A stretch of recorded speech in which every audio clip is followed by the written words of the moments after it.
Sumisikat ang bukang liwayway, pinapula ang isang sulok ng langit sa silangan.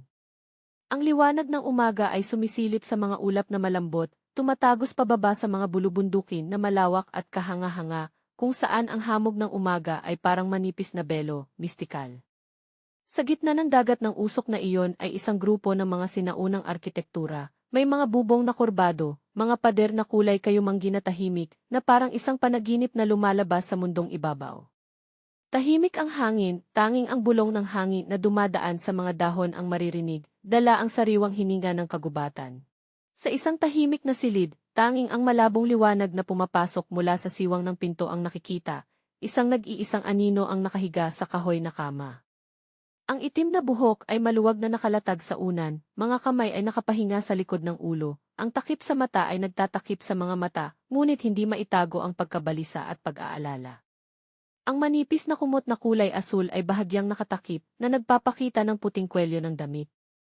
Ang espasyo ay tila huminto, tanging ang sariling damdamin ng taong nasa larawan ang gising. Tinanggal ni Cheon Yeo-won ang takip sa mata, ang mga mata niyang kulay pula ay malaki ang pagkakabukas, nakatitig sa kisam. Bahagyang nakatiklop ang noo, may isang patak ng pawis sa tabi ng templo.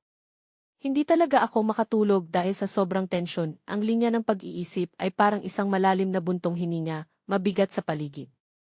Ang pag-aalala para sa isang bagay na paparating ay nagpapahaba ng gabi ng higit pang pagkabalisa. Liwanag na ba ang araw? Mahinang bulong ang sumagi sa puso ni Cheon Yeo-won habang iniunat ang kamay at dahan-dahang itinutulak ang pintuan ng kahoy na may maselang disenyo. Sa labas, ang malamig na hamog ng umaga ay pumapasok, dala ang bahagyang liwanag ng bagong araw.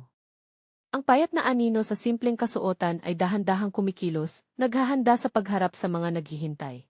Nakatayo sa harap ng malawak na bintana, tumingin si Cheon Yeo-won sa espasyong puno ng liwanag. Kaya ito na ang araw na iyon. Malalim ang boses, puno ng komplikadong damdamin. Araw ng pagsali ni Cheon Yeo-won sa akademya. Ang likod ay tuwid, mga balikat na payat ngunit matatag, nakatuon sa isang malabo ngunit puno ng pangako na hinaharap. Mula sa mataas na palapag, bahagyang kumislap ang mga mata ni Cheon Yeo-won sa pagkagulat. Sa ibaba ng bakuran, isang lalaki na may matipuno at makunat na katawan ay masigasig na nagsasanay ng espada. Ang pilak na espada sa kamay ay bawat galaw ay malakas at tiyak, lumilikha ng mga sinag ng liwanag sa hangin ng umaga. Ang huni ng hangin sa bawat palo ng espada ay parang sumisira sa katahimikan. Ang mga galaw ng espada ay mabilis, ang kilos ay maliksi ngunit puno ng lakas. Ang nag-ensayo ay tila nagiging isa sa espada, minsan parang bagyong umaatake, minsan naman ay banayad tulad ng dumadaloy na tubig at ulap. Ang pawis ay bumabasa sa manipis na damit, ngunit ang determinasyon at konsentrasyon ay naglalagablab sa bawat kilos. Ang espasyo ay tila tumitibay dahil sa malakas na aura na nagmumula sa kanya. Bumalik sa tabi ng bintana, nakasandal si Cheon Yeo-won sa kahoy na frame, ang mga mata ay malayo ang tanaw. Sana ay natutunan ko ng lihim ang paraan ng espada ng pamilya Jang, magiging mas maganda ba iyon? Sandaling pag-aalinlangan ang dumaan, pagkatapos ay pinawalang bisa ang sarili, hindi. Ang silid ay nalulunod sa dilim na salungat sa mga komplikadong pag-iisip na bumabalot sa puso. Ang mga pulang mata ay nagliliwanag ng determinasyon. Kung ganoon, hindi tayo papayagang mapayapa ng mga miyembro ng 6 na malalaking pamilya na nagmamasid sa atin.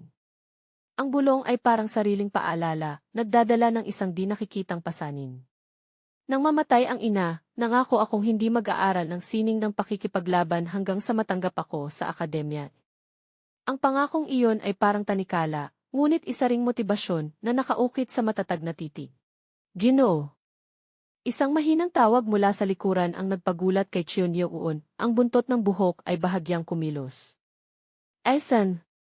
Ang mga mata ay nagulat, may bahagyang pagkabigla ng masira ang kanyang katahimikan. May dumating, dala ang isang bagay na hindi pa malinaw. Mula sa likod ni Cheon Yeo-won, isang mekanikal at wala. Mula sa likod ni Cheon Yeo-won, isang mekanikal at walang emosyon na boses ang umalingaw-ngaw, nakatuon sa taong nagsasanay sa ibaba. Nais mo bang iskan ko ang mga galaw ni tagapangalaga Jang?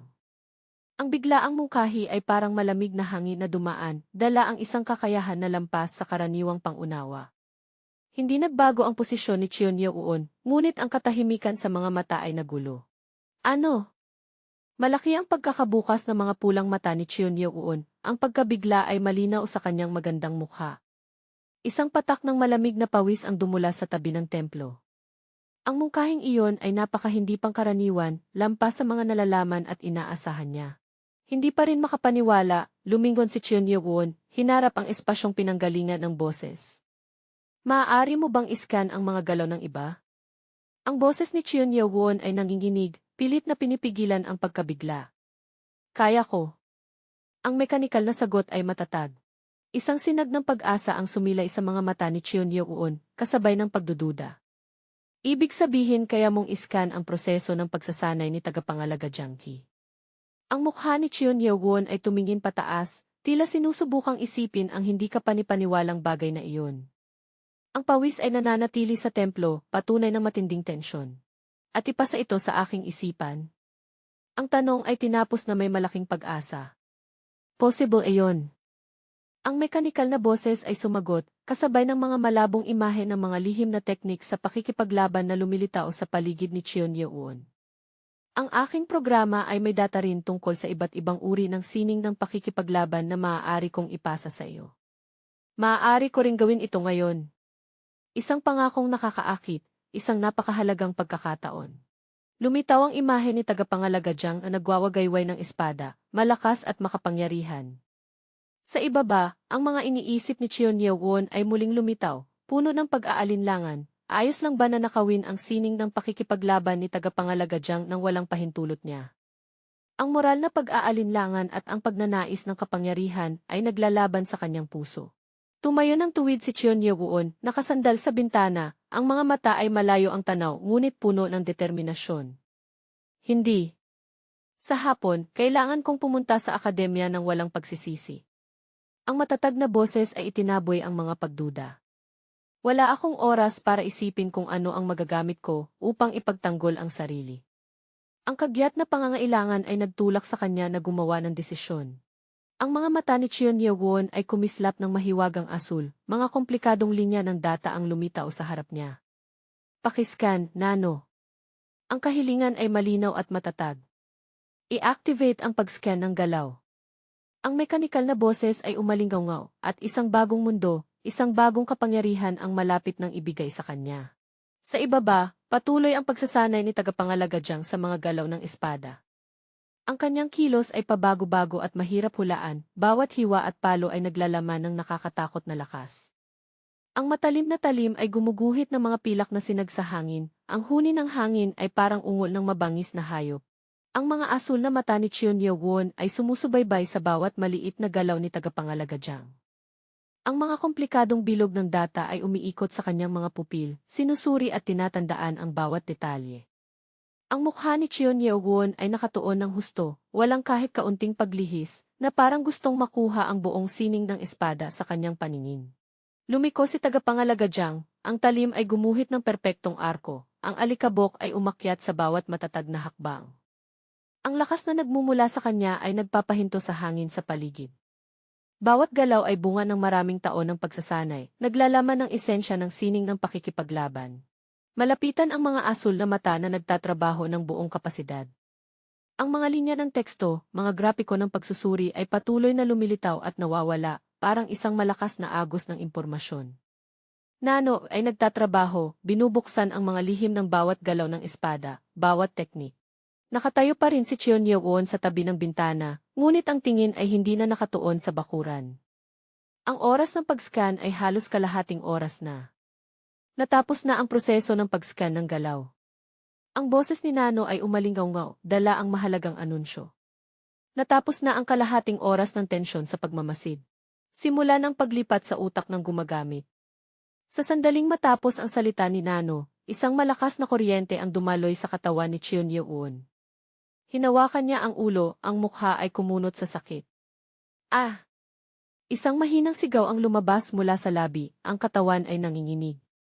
Ang proseso ng pagtanggap ng kaalaman sa sining ng pakikipaglaban ay hindi madali. Umupo si Cheon Yeo-un sa sahig, ang pawis ay bumubuhos na parang ulan. Huminga siya ng malalim, pilit na inaayos ang kanyang paghinga. Tapos na ang paglipat. Muling umalingaw ang boses ni Nano. Ha, ni? Mahinang huminga si Chun Ye-won. Sa kabila ng lahat mas komportable kaysa kahapon.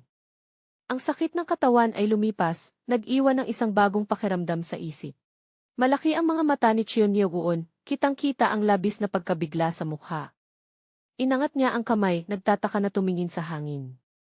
Paano ito nangyari? Isang pambihirang bagay ang naganap, isang pagbabago na hindi matanggap ni Chun Ye-won. Isang kakaibang ngiti ang lumabas sa mga labi ni Chun Ye-won, ang mga mata ay nagliliwanag ng ligaw at kasiyahan. Haha! Paano ito nangyari? Muling tinanong ni Chun Ye-won, ngunit hindi na ito simpleng pagkabigla, kundi labis na kasabikan sa bagong lakas na nabuksan. Walang alinlangan, lumabas si Chun Ye-won ng silid. Ang mga hubad na paa ay dumulas sa kahoy na sahig, naglalabas ng mabilis na mga tunog ng thump-thump. Ang liwanag mula sa labas ay pumailaw sa kanyang payat, ngunit matatag na likod. Isang bagong paglalakbay, isang bagong hamon ang naghihintay sa kanya sa unahan. Mahaba at manipis ang kamay na mahigpit na humawak sa hawakan ng isang maikling tabak, o mas tama, isang mahabang silindro na balot ng itim na tela. Pinigil ng mga daliri ang tigas at lamig ng metal sa loob. Isang mahinang tunog na topi ang narinig, parang isang bagay na hinihila palabas ng balot. Itinaas ni Chun Ye-won ang maikling tabak sa antas ng mga mata, ang mahiwagang asul na liwanag mula sa pupil ay sumasalamin sa matalim na talim. Sining ng tabak ni tagapangalaga Jang Ki. Isang liwanag ang sumiklab sa isip ni Chun Ye-won. Sa tingin ko kaya ko rin ito. Ang kumpiyansa na maihalong kaunting kayabangan ay malinaw sa mga mata at bahagyang nakangiting labi. Nakatayo sa tabi ng pamilyar na bintana, sumulyap si Chun Ye-won palabas ng bakuran, kung saan nag-ensayo pa rin si tagapangalaga Jang. Ah, nga pala. Biglang naalala ni Chun Ye-won. Kailangan kong mag-ingat na hindi makita ni tagapangalaga Jang. Isang bahagyang kalikutan at kaunting pag-aalala ang dumaan sa mukha niya. Maingat na isinara ang pintuan ng kahoy na may simetrikong geometric na disenyo. Ang matinis na tunog na thick ay pumutol sa pagitan ng loob at labas. Kailangan ni Chun Ye-won ng pribadong espasyo upang subukan ang kanyang bagong lakas. Nakatayo si Chun Ye-won sa gitna ng silid, nakabuka ang mga paa, matatag ang posisyon. Huti! Isang malalim na hininga ang hininga niya at dahan-dahang inilabas, ang puting usok ay lumalabas mula sa mga dulo ng mga daliri at paligid ng katawan, parang ang enerhiya ay dumadaloy. Bahagyang nakapikit ang mga mata, nakatuon ang buong isip.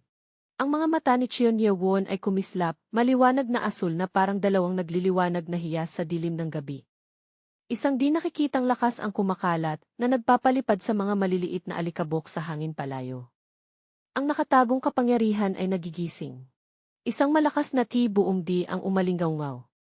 Ang kahoy na sahig sa ilalim ng mga paa ni Chun Ye-won ay nabiyak at nagkalat. Ang mga piraso ng kahoy ay lumipad-lipad. Isang malakas na hangin mula sa palad ang bumagsak, gumawa ng isang malalim na hukay sa lupa.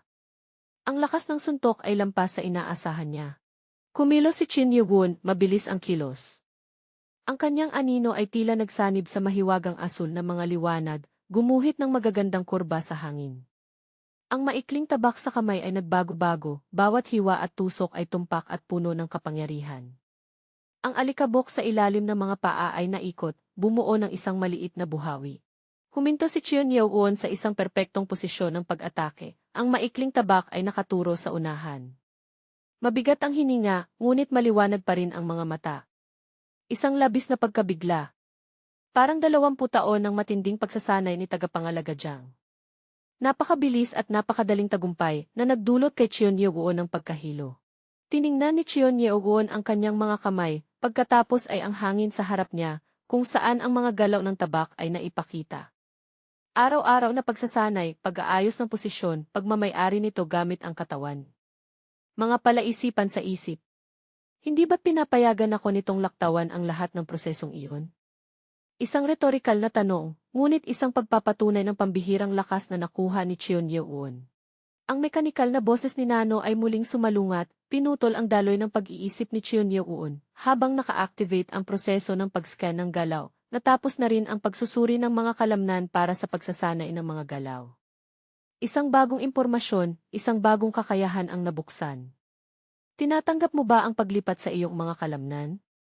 Bahagyang nakunot ang noo ni Chun Ye-won, ha?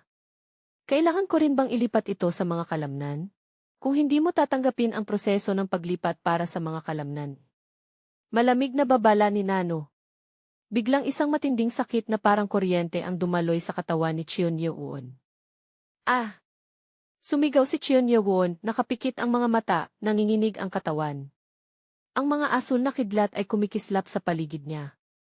Bumagsak si Cheon Yeo-won, dalawang kamay ay sumuporta sa sahig, pilit na tinitiis ang matinding sakit. Bumagsak ang maikling tabak sa sahig na. Biglang isang matinding sakit na parang kuryente ang dumaloy sa katawan ni Cheon Yeo-won. Ah! Sumigaw si Cheon Yeo-won, nakapikit ang mga mata, nanginginig ang katawan. Ang mga asul na kidlat ay kumikislap sa paligid niya. Bumagsak si Cheon Yeo-won, dalawang kamay ay sumuporta sa sahig, pilit na tinitiis ang matinding sakit. Bumagsak ang maikling tabak sa sahig, naglabas ng malamig na tunog na king. Nanginig ang buong katawan ni Cheon Yeo-won, ang mga asul na kidlat ay patuloy na pumapalibot sa kanya, na parang gustong punitin ang bawat hibla ng laman. Wag! Isang daing ng matinding sakit na hindi mapigilan. Unti-unting humupa ang sakit, ngunit patuloy pa rin ang panginginig ng katawan ni Cheon Yeo-won. Nagngingit-ngit siya ng ngipin, nanginginig ang pawis. Bigla akong sumakit ng sobra. Ang mga mata ay nagliliwanag ng pagkalito at hindi pagkakaintindihan. Bakit ganito ang katawan ko? Nano? Ang anino ni Cheon Yeo-won ay nanginginig, pilit na tumatayo. Paliwanag ni Nano, sa paulit-ulit na pagsasanay, bubuo ang iyong katawan ng mga kalamnan na angkop sa galaw na ito, ngunit hindi pa ganap na nabuo ang mga kalamnan, kaya magkakaroon ng pinsala sa mga ito. Napalingon si Cheon Yeo-won, sumandal sa gilid ng mesa. Alam kong nagawa mo ang isang uri ng paglipat, ngunit maaari mo bang ipaliwanag ito ng mas simple? Isinasalin ang wika upang umangkop sa antas ng gumagamit. Pantay na tugon ni Nano. Umupo si Cheon Yeo-won sa sahig, may bahagyang hindi komportableng mukha. Antas ng wika. Hindi ko maintindihan kung bakit parang nainsulto ako. Isang puting usok ang bahagyang umakyat mula sa katawan ni Cheon Yeo-won, parang ang enerhiya ay naguguluhan. Pagsasalin tapos na. Anunsyo ni Nano. Hindi ka nag-ensayo tulad ni Jang sa matagal na panahon, kaya kahit natutunan na ito ng iyong utak, hindi makakasabay ang katawan mo. Yumakap si Cheon Yeo-won sa dibdib, naramdaman ang pananakit na kumakalat sa buong katawan. Tumayo si Cheon Yeo-won, nakatalikod sa bintana, ang mga mata ay nakatingin sa malayo. Nagpatuloy si Nano, kailangan mong ipadaan ang iyong mga kalamnan sa isang proseso ng simulasyon upang ganap na masanay sa mga galaw. Kapag natapos ang prosesong ito, magagamit mo ng lubos ang mga galaw. Mahinang bulong ni Cheon Yeo-won, mas naiintindihan ko na kahit bahagya, pero mahirap pa rin. Muling nag-alok si Nano, gusto mo bang ibaba ang antas ng wika sa pinakamababa? Isang maliit na galit na simbolo ang lumitaw sa tabi ng iniisip ni Cheon Yeo-won, sabi ko na halos naiintindihan ko na. Simulasyon. Tense ang mukha ni Cheon Yeo-won, patuloy ang pawis sa kanyang mga templo. Kung tatanggapin ko ang prosesong ito ng paglipat sa mga kalamnan, hindi na ba masakit? Isang sinag ng pag-asa ang kumislap sa mga mata ni Cheon Yeo-won, kasabay ang pag-aalala sa mga darating na sakit. Gusto mo bang simulan ang proseso ng paglipat? Tanong ni Nano. Tumayo ng matuwid si Cheon Yeo-won, matatag ang mga mata. Ang prosesong ito ay gagamitin ang lahat ng nanomachine sa katawan mo, aabutin ng ilang oras. Mabilis na nagkwenta si Cheon Yeo-won, kung ilang oras lang, may oras pa bago ako umalis. Maaari mo nang simulan. Babala ni Nano. Kasama sa prosesong ito ang matinding sakit kaya malapit ka ng ma-anesthesia.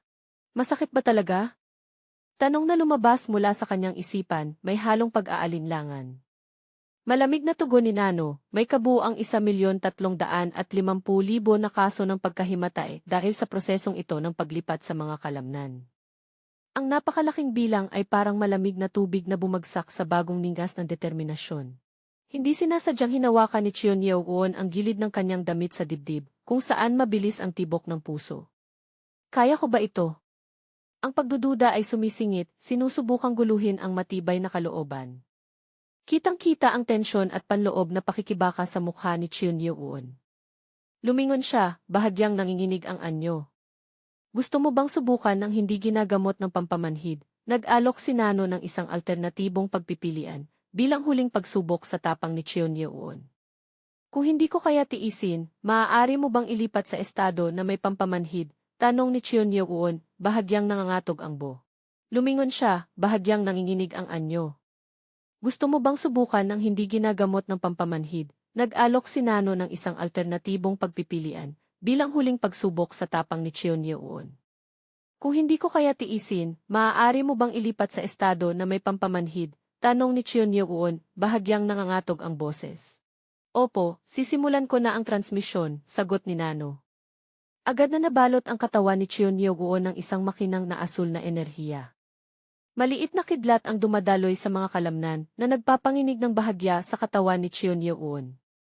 Parang may di nakikitang puwersa na pumuputol sa panlabas na damit na naglalantad sa payat ngunit unti-unting tumitibay na katawan. Ano ba ito, sobra akong nag-alala. Medyo nakatulig ito. Huminga ng maluwag si Cheon Yeo-won, isang patak ng pawis ang dumaloy sa kanyang templo. Ang unang pakiramdam ay hindi kasing nakakatakot ng inaasahan niya. Bumalik ang bahagyang kumpiyansa sa kanyang mga mata. Ngunit ang saya ay panandalian lamang. Biglang dumating ang matinding sakit na parang libong karayom ang tumutusok sa bawat selula. Bumagsak si Cheon Yeo-won paharap, ang katawan ay nanginginig ng malakas sa asul na liwanag. Ang bahagyang pakiramdam ng kiliti ay panimula lamang ng isang simponya ng sakit. Isang sigaw ang pumunit sa katahimikan. Nagangalit si Cheon Yeo-won, ang mga ugat ay nangingibabaw sa noo at lid. Dumaloy ang pawis na parang ulan, ang buong katawan ay yumuko sa sakit. Mag-inject ng pampamanhid, ang boses ni Nano ay parang isang kaluwagan. Kahit na na-inject na ang pampamanhid, naroon pa rin ang bakas ng sakit. Bumuga si Cheon Yeo-won ng isang bungkos ng laway, ang katawan ay bahagyang nanginginig pa rin. Unti-unting humupa ang asul na liwanag na bumabalot sa kanya. Nakahiga si Cheon Yeo-won ng patagilid sa sahig, nakapikit ang mga mata, mahina ang paghinga. Ang mga maliliit na asul na tuldok ay nananatiling lumulutang sa paligid, parang mga alitap-tap na naliligaw. Tuluyang nawalan ng malay si Cheon Yeo-won, lumubog sa malalim na tulog matapos maranasan ang matinding sakit na halos ikamatay. Sa isang payak na kusina, usok mula sa kalan ang pumapalibot, isang anino ang abalang naghahanda ng isang bagay. Ang mainit na liwanag mula sa bintana ay pumapasok, lumilikha ng isang payak at mapayapang tanawin, nakabaligtaran ng nangyari sa kwarto ni Cheon Yeo-won. Marahil, ito si tagapangalaga Jang na naghahanda ng almusal pagkatapos ng pagsasanay sa pakikipaglaban. Tikman ni tagapangalaga Jang ang isang kutsara ng nilutong pagkain, ang mukha ay nagpapakita ng kasiyahan. Yitsit, masarap, bahagyang tumango siya. Ang galing ng kamay na ito, halos kasing husay na ng mga master sa aming baryo. Isang mabait na ngiti ang sumilay sa kanyang mga labi, ang mga mata ay nagliliwanag sa simpleng kaligayahan ng isang dedikadong kusinero. Mabilis ang mga kamay ni tagapangalaga Jang sa paghiwa ng mga gulay sa kahoy na chopping board. May espesyal ba tayong lulutuin ngayon? Bulong niya, saka sumagot sa sarili, sige na, gawin na lang ang paborito ni Cheon Yeo-won.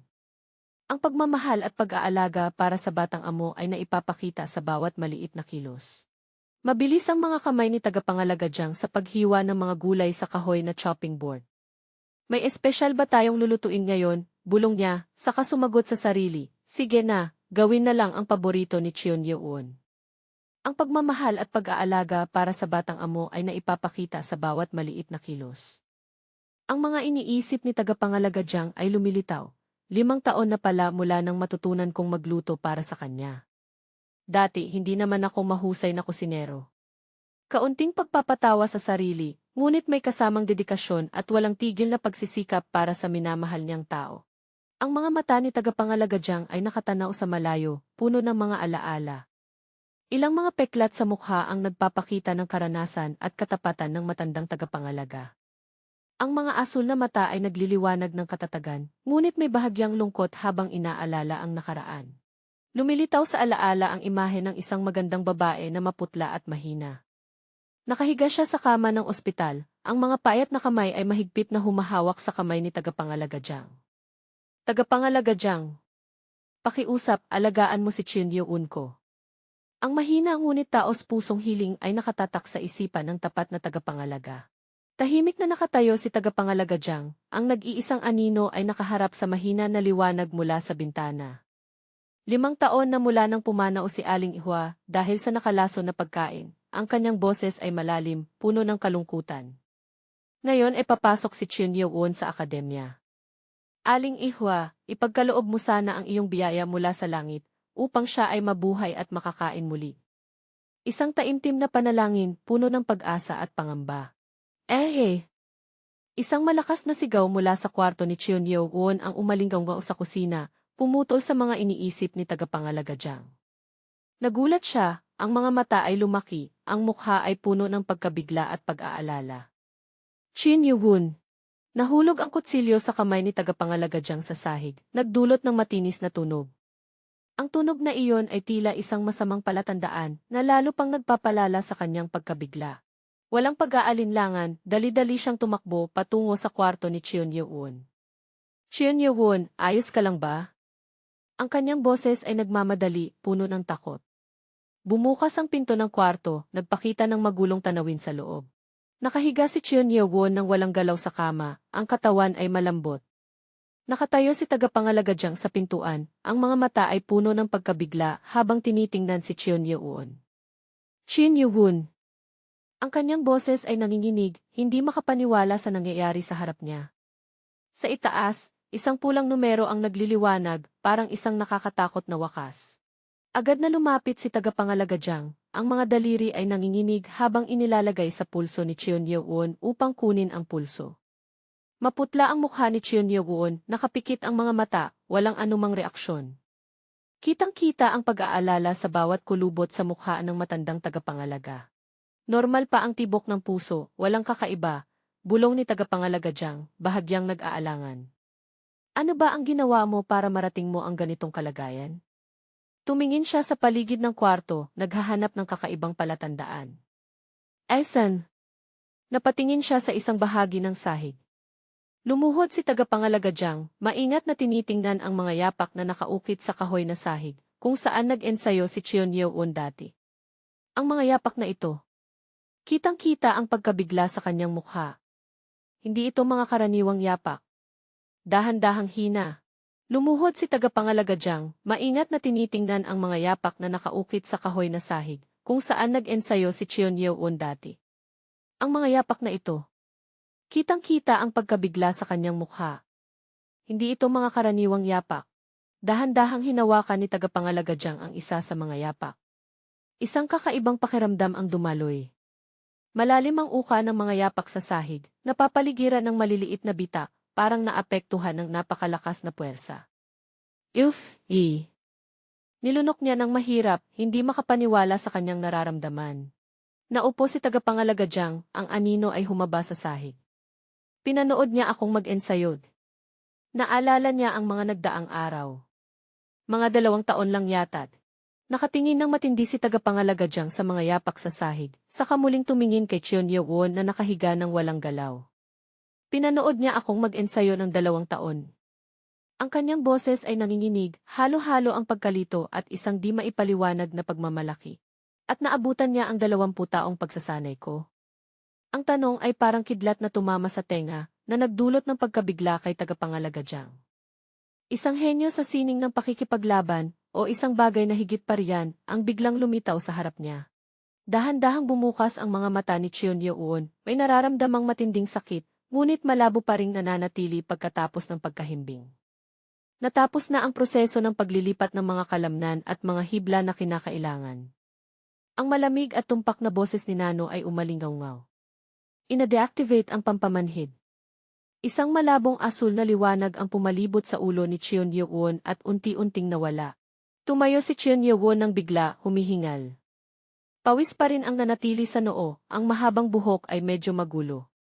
Pakiramdam ng buong katawan ay pagod na pagod ngunit may taglay na kakaibang lakas na sumisiklab. Isang mabigat na paghinga ang lumabas mula sa dibdib, ang katawan ay bahagyang nanginginig pa rin matapos ang nakakatakot na karanasan. Umupo si Chun Yeo-won, niyayakap ang mga tuhod at nakasandal ang baba dito, ang mga mata ay nakatingin sa malayo. Ni. Hindi pa pantay ang paghinga. Hindi ko na muling gagawin iyon. Bulong niya, may bahagyang pagkapaso sa boses. Sigurado akong naabisuhan na kita, Panginoon. Ang boses ni Nano ay umalingaw-ngaw, walang emosyon, parang paalala sa panganib ng kanyang ginawa. Naguluhan si Chen Yewon at tumingin sa paligid. Nasa ibabaw siya ng banig sa gitna ng silid, katabi ang hugis pang unan na unan. Elsan! Pero bakit ako nandito? Tanong niya sa sarili, sinusubukang alalahanin ang nangyari. Dumating na ba si tagapangalaga Jiang? Isang bahagyang pag-aalala ang lumitaw sa mukha. Napatingin si Chen Yewon sa maikling tabak na nakalapag sa sahig, hindi kalayuan. Ang matalim na talim ay kumikislap ng malamig na liwanag sa mahina na sikat ng araw na pumapasok sa pagitan ng pinto. Dahan-dahang gumalaw ang kanyang mga hubad na paa, parang may di nakikitang puwersa na humahatak sa kanya, papunta sa sandata. Tumayo si Chen Yewon, nakatalikod sa bintana, mahigpit na hawak ang maikling tabak. Ang liwanag mula sa labas ay tumatagos, bumubuo ng isang malabong aura sa paligid niya. Ngayon, kapag ginamit ko ang diskarte sa tabak, hindi na ba ito masakit? Tanong niya nang may pag-asa. Sa pamamagitan ng proseso ng paglilipat ng mga kalamnan, mayroon ka na ngayon ng parehong uri ng kalamnan tulad ng mga taong nagsanay ng mga galaw na ito ng 20 taon. Tiniyak ni Nano. Pumikit si Chen Yewon, huminga ng malalim. Ang malabong puting usok ay dahan-dahang lumabas mula sa kanyang bibig, dala ang tensyon at pagod. Nakatuon siya ng buong isip, naghahanda para sa bagong pagsubok. Ang mahabang buhok ay bahagyang sumasayaw sa banayad na hangin. Bumukas ang mga mata ni Chen Yewon, nagliliwanag ng talas at kumpiyansa. Nasa posisyon siya, ang maikling tabak sa kamay ay parang bahagi na ng kanyang katawan. Maganda! Isang mahina ngunit masayang sigaw ang lumabas, naglalaman ng kasiyahan at kaunting pagkasabik. Ang bagong lakas ay dumadaloy sa bawat hibla ng laman. Kumilos si Chen Yewon, ang kilos ay mas mabilis at mas maliksi kaysa dati. Ang mga kidlat na dilaw ay pumapalibot sa kanyang katawan, bumubuo ng mga makinang na sinag. Malalaking mga mata ang nakatingin, nagpapakita ng pagkabighani at kasiyahan sa pambihirang pagbabago. Ginamit ni Chen Yewon ang kanyang mga bihasang galaw sa tabak. Ang kanyang anino ay nahati sa maraming larawan, bawat isa ay gumagawa ng malalakas at tumpak na mga atake. Ang mga teknik na ito ay parang dati ngunit mas tumpak at mas malakas. Ang kaisipan ay puno ng pagkasabik, patunay ng kanyang malaking pag-unlad. Ang mukha ni Chen Yewon ay nagpapakita ng kasiyahan at pagkahumaling. Pawis ang pumapatak sa noo, ngunit ang ngiti ay nananatiling maliwanag. Ang pakiramdam ng pagputol sa hangin ay kamangha-mangha. Bulong niya, nilalasap ang bagong lakas na dumadaloy sa katawan. Ibaba niya ang sentro ng kanyang timbang, ang maikling tabak ay gumuhit ng makinang na mga dilaw na sinag, parang mga kidlat na sumisira sa dilim. Ang lakas ng bawat galaw ng tabak ay nagpapayanig sa hangin sa paligid. Matalinong iniikot ni Chen Yewon ang tabak, bumubuo ng isang magandang paikot na liwanag. Ang matalim na talim ay sumasalamin ng liwanag, kumikislap ng malamig na sinag, taglay ang nakamamatay na kapangyarihan. Isang malakas na hiwa ang inilabas ni Chen Yewon, tinapos ang isang serye ng mga galaw. Iyan ang lahat para sa unang porma. Mahinang sigaw niya, puno ng pagmamalaki at kasiyahan. Ang mahabang buhok ay sumasabay sa bawat galaw. Ang mga hubad na paa ni Chen Yewon ay marahang tumama sa sahig, naghahanda para sa bagong serye ng mga galaw. Ngayon ay ang unang hakbang ng ikalawang porma di. Bulong niya, nakatuon ang mga mata. Isang malabong puting enerhiya ang pumapalibot sa kanyang mga paa, nagpapakita ng pagdaloy ng lakas.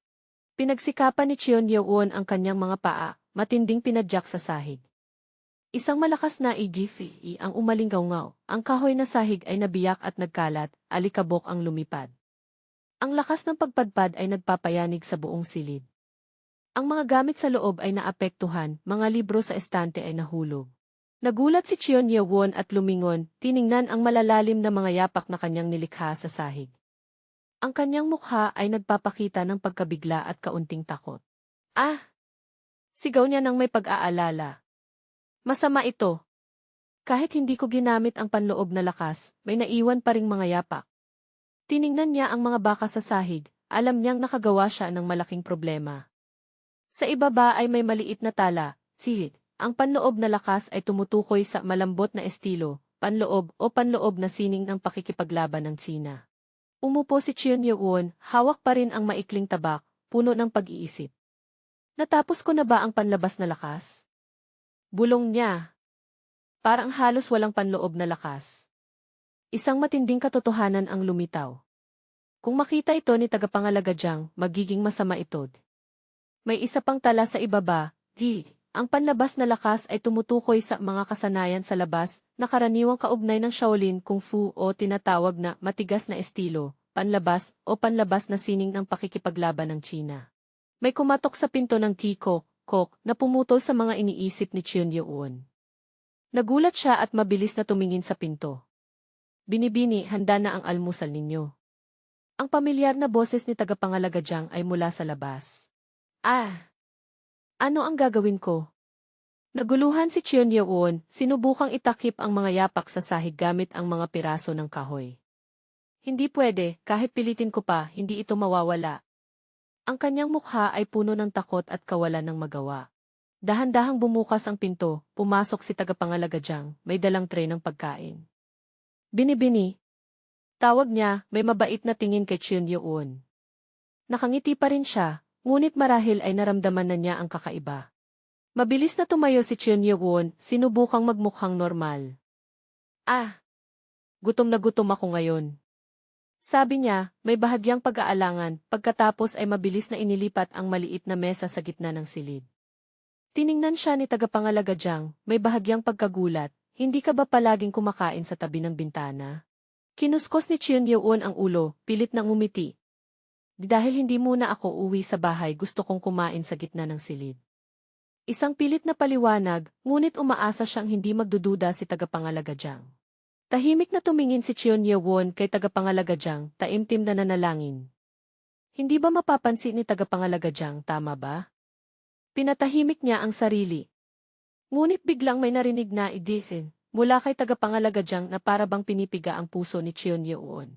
Sa tray ng pagkain ay ang mga paborito ni Chun Yuon, ginisang bok choy na may inihaw na baboy, puting kanin na may gininto ang pritong itlog. Ginisang bok choy na may inihaw na baboy, kanin na may pritong itlog. Bulong ni Chun Yuon. Lahat ng mga paborito ko. Isang mainit na pakiramdam ang dumaloy sa puso ni Chun Yuon. Naiintindihan ko na. Nagmamalasakit sa akin si tagapangalaga. Tiningnan niya ang matandang tagapangalaga, puno ng pasasalamat ang mga mata. Dahil ngayon ang araw na tinanggap ako sa akademya. Bahagyang namumugto ang mga mata ni Chun Yuon. Isang pag-iisip ang dumaan sa kanyang isipan na nagdulot ng kirot sa ilong. Ito marahil ang huling almusal na inihanda ni tagapangalaga para sa akin. Sa sandaling iyon, ang matagal ng pagkakaugnay ay parang sumabog. Ang emosyon ay nagdulot kay Chun Yuon ng pagkahilo. Muling umalingaw ang boses ni Nano, nag-aanalisa ng siyentipiko. Ang biglaang pagbabago ng emosyon ay nagdudulot ng pagtaas ng asido sa esophagus ng inyong katawan. Tumataas ang produksyon ng laway. Mangyaring lunukin ang pagkain kasabay ng laway upang mapawi ang asido. Napangisi si Chun Yuon, sumigaw, tumigil ka na sa mga kakaibang sinasabi at manahimik ka. Pansamantalang papasok sa silent mode. Anunsyo ni Nano. Hindi pinansin ni Chun Yuon, tuloy ang pagkain ng buong gana. Kakainin ko lahat, hindi ko iiwanan. Iniisip niya na parang nais niyang itago ang lasa na ito magpakailanman. Nakatingin si tagapangalaga, may halong komplikadong damdamin sa mga mata. Nang makita ni Chun Yuon na sobrang bilis niyang kumain, hindi maiwasan ni tagapangalaga ang mag-alala, pakikain ka ng dahan-dahan, baka magkaproblema ka sa tiyan. Sagot ni Chun Yuon ng isang maikling tea, at patuloy pa rin siyang kumain na parang gutom na tigre. Inilapag niya ang mga chopsticks at huminga siya ng maluwag. Napakasarap ng pagkain na ito, tagapangalaga. Sabi niya, puno ng pasasalamat ang tinig. Binibini. Medyo nag-aatubili ang boses ni tagapangalaga na parang may nais siyang sabihin. Tiningnan ni tagapangalaga ng diretso si Chun Yuon, seryoso ang tingin. Kailan ka ba natutong gamitin ang diskarte ko sa espada? Ang biglaang tanong ay nagpagulat kay Chun Yuon. Nautaw si Chun Yuon at malamig na pawis ang dumaloy. Anong sinasabi mo? Sinubukan niyang itanggi, ngunit ang kanyang nag-aalalang mga mata ay nagsiwalat ng lahat. Hindi nagsalita si tagapangalaga, tahimik siyang lumapit sa maliit na mesa na inilipat lang ni Chun Yuon. Bahagyang inangat niya ang mesa, na nagpakita ng malalim na mga bakas ng paa sa sahig. Nakatayo si Cheon Yeo-won na parang natigilan, hindi niya alam ang gagawin. Ibinalik ni tagapangalaga ang mesa at itinuro ang isa sa mga bakas ng paa. Hindi niya maipaliwanag ang kanyang sarili, kitang-kita ang pagkabigla sa kanyang mukha. Hindi lang malalim ang bakas ng paa, kundi naglalaman din ito ng isang malakas na enerhiya. Nagningning ang mga mata ni tagapangalaga na maihalo ng komplikadong damdamin. Ito ay isang hakbang na ginawa mula sa paglipat sa pangalawang posisyon sa aking teknik. Mas malinaw ito kaysa sa nakita ko noon. Bulong niya, pagkatapos ay tumingin kay Cheon Yeo-won na parang hindi makapaniwala. Tulad ng inaasahan, hindi nagkamali ang aking mga mata. Nakayuko si Cheon Yeo-won, nakaupo sa isang kahon ng kahoy, nababalot ng pakiramdam ng pagkakasala. Ang pagnanakaw ng sining ng pakikipaglaban ay isang ipinagbabawal sa mundo ng mga mandirigma. Iniisip niya. Nagkasala ako nang nakawin ko ang isang teknik gamit ang kapangyarihan ng nanodi. Napuno ng katahimikan ang silid. Kahit nagalit si tagapangalaga sa akin, wala akong dahilan para magpaliwanag. Lumapit si tagapangalaga kay Cheon Yeo-won, inilagay ang kamay sa balikat nito. Magaling ang ginawa mo. Malambing ang kanyang tinig, walang kahit kaunting sisi. Tumingala si Cheon Yeo-won, pinalaki ang mga mata, hindi maitago ang pagkagulat. Ano kung ninakaw ko ang teknik? Ako ang tagapangalaga mo. Umiti si tagapangalaga ng maamo. Kung hindi dahil sa panata ng 6 na malalaking pamilya, matuturo ko na ito sa iyo noon pa.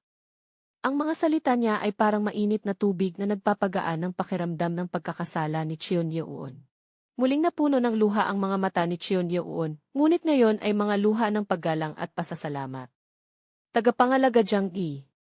Hindi niya maipahayag ang kanyang damdamin, nanginginig ang boses. Napakalaki ng pagmamahal ng matandang tagapangalaga sa kanya, higit pa sa mahigpit na mga patakaran ng mundo ng mga mandirigma. Kumuha si tagapangalaga ng isang lumang papel, ibinigay ito kay Cheon Yeo-won. Ano ito? Nagulat si Cheon Yeo-won. Ito ang paraan ng pagdaloy ng enerhiya para sa panloob na lakas ng teknik sa espada. Paliwanag ni tagapangalaga Jang. Bakit mo ito ibinigay? Hindi pa rin makapaniwala si Cheon Yeo-won.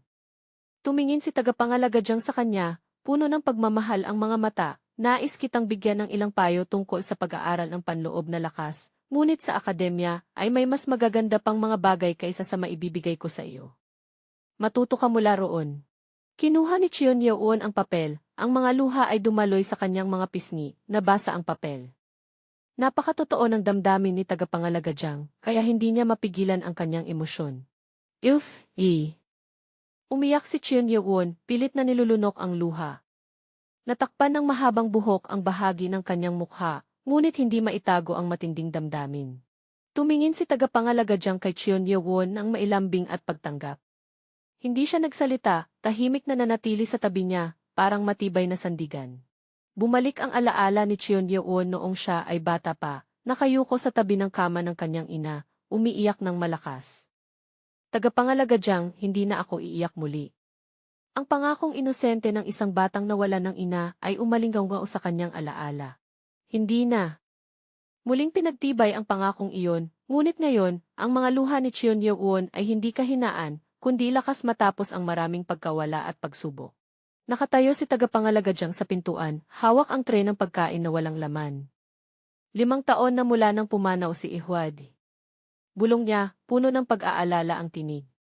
Sa panahong iyon, pinipilit kong tiisin si Cheon Yeo-won. Ang anino ni tagapangalaga ay mahaba sa pasilyo, naglalakad siya na mabigat ang isip. Nag-iisa si Cheon Yeo-won sa silid, maliit ngunit matatag ang kanyang anino. Ngunit isa pa rin siyang batang naghahangad ng pagmamahal ng mga magulang. Huminto ang mga paa ni tagapangalaga Lumingon siya patungo sa silid ni Cheon Yeo-won, isang desisyon ang nabuo sa kanyang isipan. Ngunit lumiko si tagapangalaga at naglakad palayo, unti-unting nawala sa likod ng pinto. Hindi. Huminto ang mga paa ni tagapangalaga Lumingon siya patungo sa silid ni Cheon Yeo-won, isang desisyon ang nabuo sa kanyang isipan. Ngunit lumiko si tagapangalaga at naglakad palayo, unti-unting nawala sa likod ng pinto. Hindi ako maaaring manatili sa tabi mo kapag natanggap ka na sa akademya. Ang kanyang tinig ay umalinggaw, matatag ngunit puno ng pagmamahal. Kaya maaari kang umiyak ngayon, ngunit mula ngayon ay kailangan mong maging mas malakas. Tiningnan ni Cheon Yeo-won ang anino ni tagapangalaga Jang, ang mga luha ay dumaloy sa kanyang pisngi. Salamat! Bulong niya, puno ng pasasalamat at determinasyon. Ang liwanag mula sa labas ay pumailan lang, pinapatingkad ang kumikislap na mga luha. Mabigat na pinto ng kahoy ang nagsara, ang tunog na "fake" ay parang pamamaalam, isang bagong simula. Naiwan si Cheon Yeo-won mag-isa sa silid, hinarap ang isang hamon sa hinaharap. Inilapag ni Cheon Yeo-won ang kamay upang punasan ang mga natitirang luha sa pisngi. Huminga siya ng malalim, pilit na kumalma. Ang kanyang mga mata ay naging matatag. Esan! Pinisil ni Cheon Yeo-won ang kanyang mga labi, itinaas ang ulo. Mula ngayon, hindi ako dapat matakot o mag-alinlangan. Isang bagong panata ang ginawa, isang matatag na paglago matapos ang mga pagsubok. Lumabas si Cheon Yeo-won mula sa payak na bahay na gawa sa kahoy, tumingin sa malawak na arkitektura sa malayo. Kahit wala na si nanay, iniisip niya, mayroon pa rin akong lugar na matutuluyan. Ang lugar na iyon ay ang pamilya, si tagapangalaga Jang, at ang mga mainit na alaala. Ang pintuan ng Magyo Dae-si-bin ay matatag na lumitaw sa harap niya. Maraming tao ang naglalakad, ang kapaligiran ay masigla at puno ng kompetisyon. Isang bagong mundo, isang bagong laban ang naghihintay kay Cheon Yeo-won sa hinaharap. Nakatayo sa harap ng malaking pintuan ng Magyo Dae-si-bin, tinitingnan ni Cheon Yeo-won ang maraming tao na pumapasok. Ayon sa narinig ko, nagsama-sama na ang lahat ng mga pamilya. Bulong niya, nararamdaman ang kaseryosohan at bahagyang tensyon sa hangin. Ilan kaya ang tao dito? 2 binatilyo ang nag-uusap malapit doon. Sabi ng isa, sa tingin ko, mga 1,000 siguro. Sumagot ang isa pa na may bahagyang pagkabahala, ngayon na nasa akademya na tayo, nagsisimula akong kabahan. Dahil ito ay kompetisyon ng mga tagapagmana, bilang bahagi ng maliliit na pamilya, kailangan nating pumila. Ang mga numerong 205, 206 ay nakasulat sa kanilang mga kasuotan, marahil ay mga numero ng pagkakakilanlan. Isang matangkad na tao na nakasuot ng itim na balabal ang matatag na naglalakad sa gitna ng karamihan. Ang balabal ay pumapaspas sa bawat hakbang, nagpapakita ng isang maringal at misteryosong aura. Ang ilaw mula sa harap ay bumabalot sa kanya ng isang malabong liwanag. Ang lalaking may pulang buhok at makapal na balbas ay bahagyang nakasimangot. Sobrang maingay sila. Mababa ang kanyang boses, puno ng inis. Matalim ang kanyang mga mata na sumilip sa magulong karamihan. Tumayo siya ng tuwid, 2 kamay sa balakang, may mapanuyang ekspresyon. Isang gulo ito, hindi ko nakikita ang kahit anong tapang mula sa kanila. Pang-iinsulto niya. Mga hangal. Nagpakita ang mukha ng lalaki ng galit, ang mga pulang mata ay parang naglalagablab na apoy. Dumating kayo dito ng walang determinasyon na maaaring ito ang huling hinto ninyo. Ang malakas na sigaw ay parang kulog na umalinggaw, pinatahimik ang karamihan. Ang init ay nagmumula sa kanya, parang isang di nakikitang apoy. Lumitaw ang isang linya ng teksto, si Speaky Daigan Fdi Daimin. Nagsimulang magbulungan ang mga tao. Ang pulang buhok na iyon. Siya ang Daisy Aili. Hindi ba siya isa sa 10 pinakamalakas sa Magyo? Hindi ba siya nasa top 5? Ang reputasyon ni Lee Huaming ay nagdudulot ng takot sa lahat. Bahagyang humiti si Lee Huaming, tumigil ang kanyang tingin sa mga tao sa unahan. Oho! Ang mga bata sa unahan. Ang kanyang boses ay puno ng kasiyahan at bahagyang pang-uyam. 6 na kabataang lalaki ang nakatayo ng seryoso, bawat isa ay may kanya-kanyang anyo, ngunit lahat ay nagpapakita ng pambihirang aura. Sila ba ang mga tagapagmana ng 6 na malalaking pamilya? Tanong ni Lee Huaming sa sarili, ang mga mata ay nagliliwanag ng pagsusuri. Isang batang lalaki na may malamig na mukha, matalim ang titig na nakatuon ng diretso sa harap. Ang itim na buhok ay maayos na nakatali sa taas, ang itim na kasuotan ay nagpapatingkad sa marangal at misteryosong aura. Lumitaw ang mga salita, itim deti pamilya, bilang isa Cheon iyon. Isang karibal na dapat pag-ingatan ang lumitaw. Sumunod ay isang binatilyo na may mahabang itim na buhok na maayos na nakatali, ang mukha ay marikit ngunit ang mga mata ay nagliliwanag ng kumpiyansa at kaunting kayabangan. Ang kulay asul na kasuotan ay nagpapatingkad sa kanyang marangal na anyo. Lumitaw ang mga salita, pamilya ng espada, bilang 2 Cheon Kyung-un. Isa pang binatilyo na may mahabang kayumangging buhok na nakalugay sa balikat, ang mukha ay matalim ang mga anggulo at ang mga kayumangging mata ay puno ng hamon. Ang madilim na berdeng kasuotan ay lalo pang nagpapalakas sa kanyang mabangis at walang pakialam na anyo. Hala! Lahat sila ay nakakainis, mahinang bulong niya, ang mga mata ay nagpapakita ng pagkairita. Lumitaw ang mga salita, pamilya ng tag-init, bilang 3 Chion Cum. Isang binatilyo na may mahabang itim na buhok na may nakatali na bandana na may disenyo, ang balat ay maitim at malusog, at ang mga mata ay matalim. Ang madilim na lila na kasuotan na may gintong mga guhit ay nagbibigay ng misteryo at panganib. Lumitaw ang mga salita, pamilya ng lason, bilang 4 Cheonjong FD.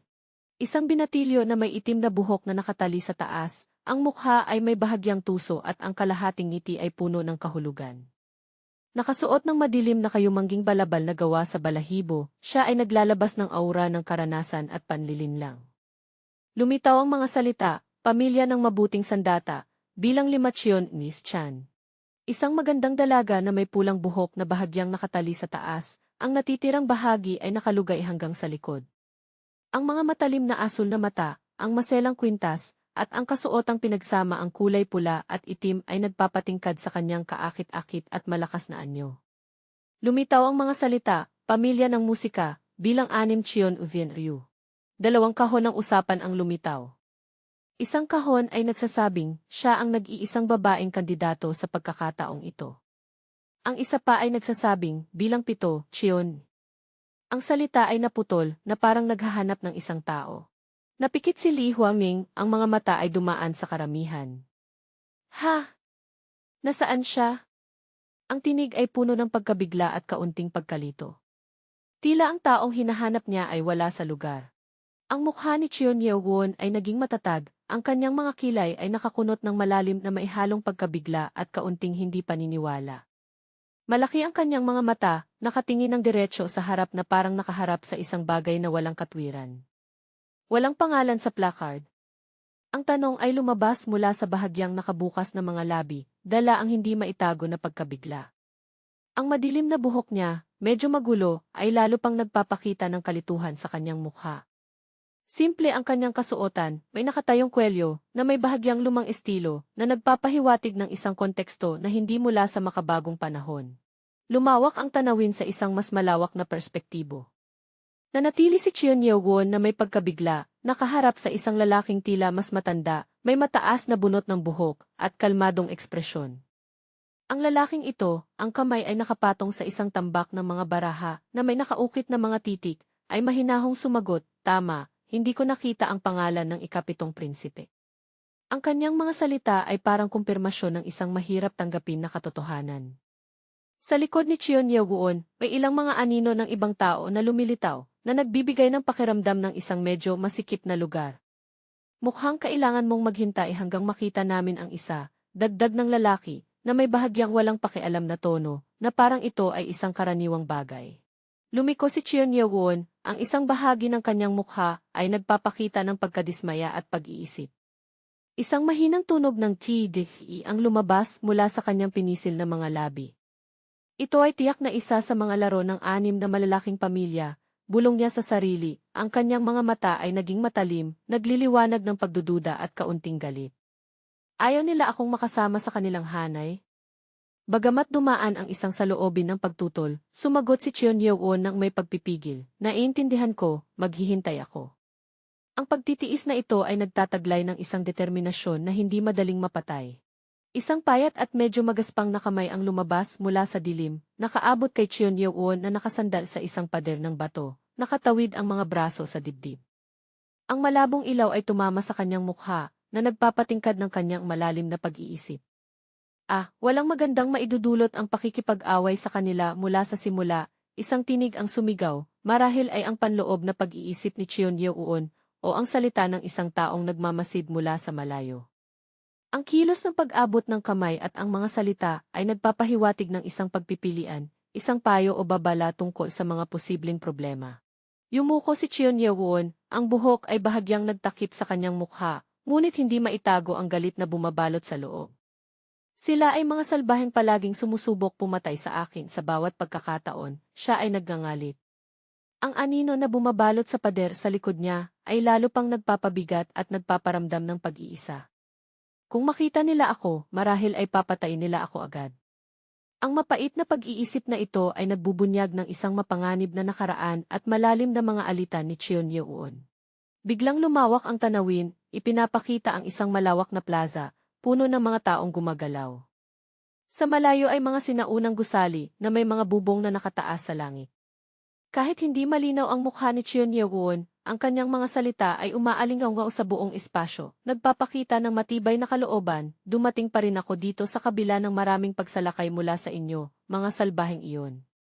Sa gitna ng dagat ng tao, ang kanyang matapang na pahayag ay parang isang hamon. Ako ay magiging mas malakas kaysa kanino man.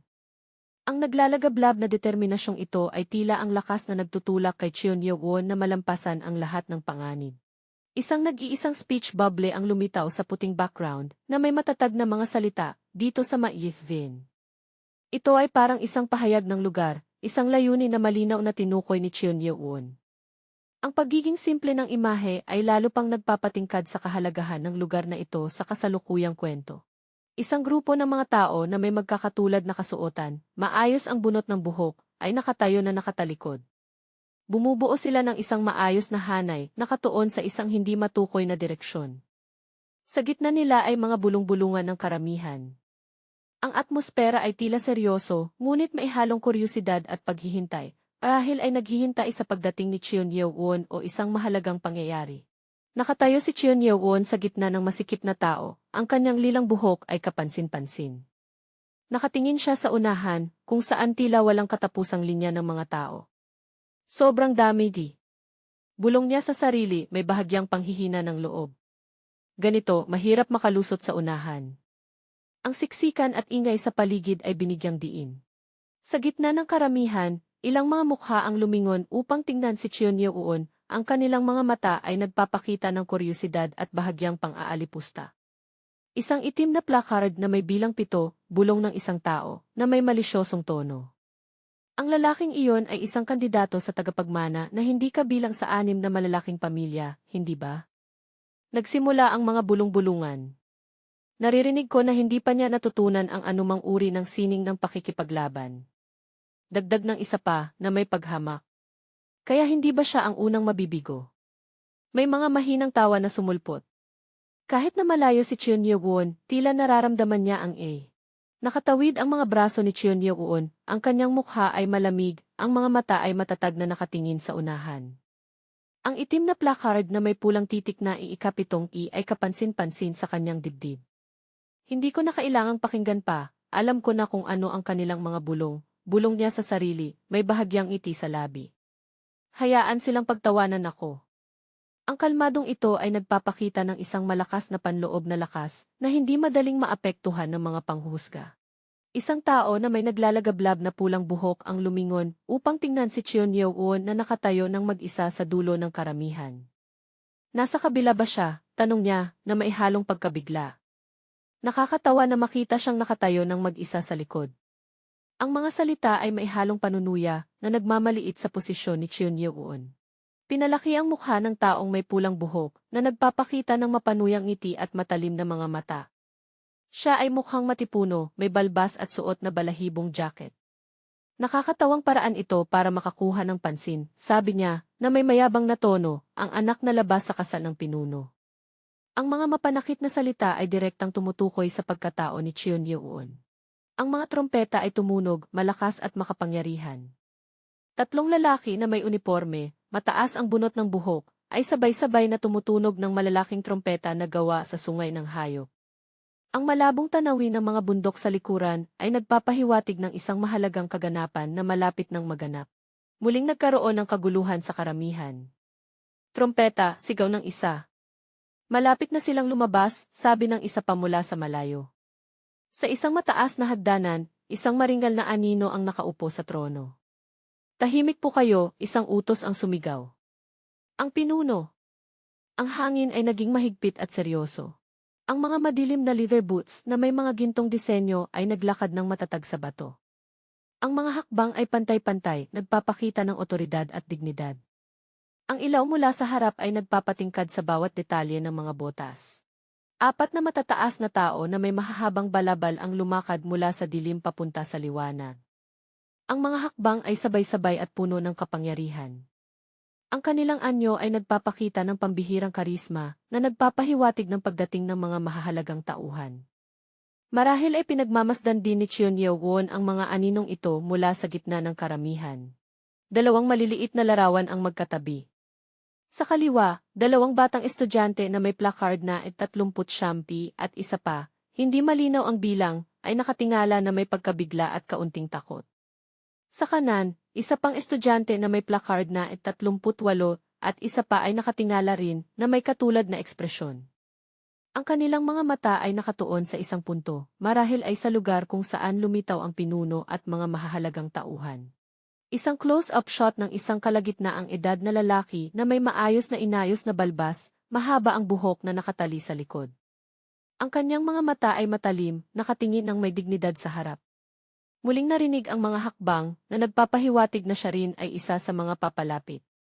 Ang kanyang kasuotan ay may mga gintong detalye na nagpapahiwatig ng mataas na posisyon. Dalawang iba pang tauhan ang lumitaw. Ang nasa kaliwa ay may puting maskara na halos natatakpan ang buong mukha, tanging matalim na mga mata at maayos na tinirintas na puting buhok ang nakikita. Ang kanyang madilim na kasuotan ay may mga pulang linya at may suot na itim na guwantes. Ang nasa kanan ay may kayumangging buhok na nakatali sa buntot ng kabayo, nakasuot ng kulay kahel na damit, may hawak na espada sa tagiliran na may bahagyang mapangahas at mayabang na ekspresyon. Patuloy ang mga hakbang na nagpapahiwatig ng pagtitipon ng mga makapangyarihang tauhan. Ang apat na makapangyarihang tauhan ay nagtipon ng kumpleto, papunta sa trono na nakalagay sa mataas na baitang. Muling nagbulungan ang karamihan sa ibaba.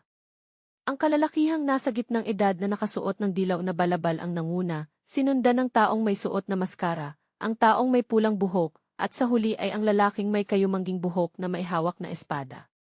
Ang liwanag mula sa trono ay sumikat, lumilikha ng isang dramatikong tanawin. Ang lalaking may kayumangging buhok na may hawak na espada, tila siya ang nasa larawan 22, ay biglang natumba, sumigaw ng kiak. Parang may isang di nakikitang puwersa na kumilos na halos bumagsak siya. Ang taong may pulang buhok na nakatayo sa tabi ay nagpakita ng pagkabigla at bahagyang inis. Ang biglaang pangyayaring ito ay binigyang diin. Ang mukha ng taong may pulang buhok ay kumunot, ang mga mata ay nagpapakita ng paghamak at galit. Tiyati, siya ay umungol. Ang suot mong basang sisiw di. Siya ay mumurmur, pagkatapos ay nagmura ng bahagya, alakero kang salot. Malinaw na ang insidente ng kasama ay labis na nakahiya at nakakainis sa kanya. Ang lalaking may kayumangging buhok, matapos makabawi, ay biglang lumingon, ang mga mata ay nagliliyab sa galit. Ha! Ano ang tinitingnan mo, pulang salot, siya ay umungol, mahigpit na hinawakan ang hawakan ng espada, naglalabas ng mapanganib na aura. Isang maliit na label ang lumitaw, huwarang tagapagtanggol walang patawad na espada si Oobmaeng. Napakatindi ng tensyon sa paligid. Ang taong may suot na maskara at puting pilak na buhok ay bahagyang lumingon, ang mga mata sa ilalim ng maskara ay kumislap ng nakakatakot na pulang liwanag. Isang malaking tandang padamdam ang lumitaw, nagpapahiwatig ng pagkabigla o babala.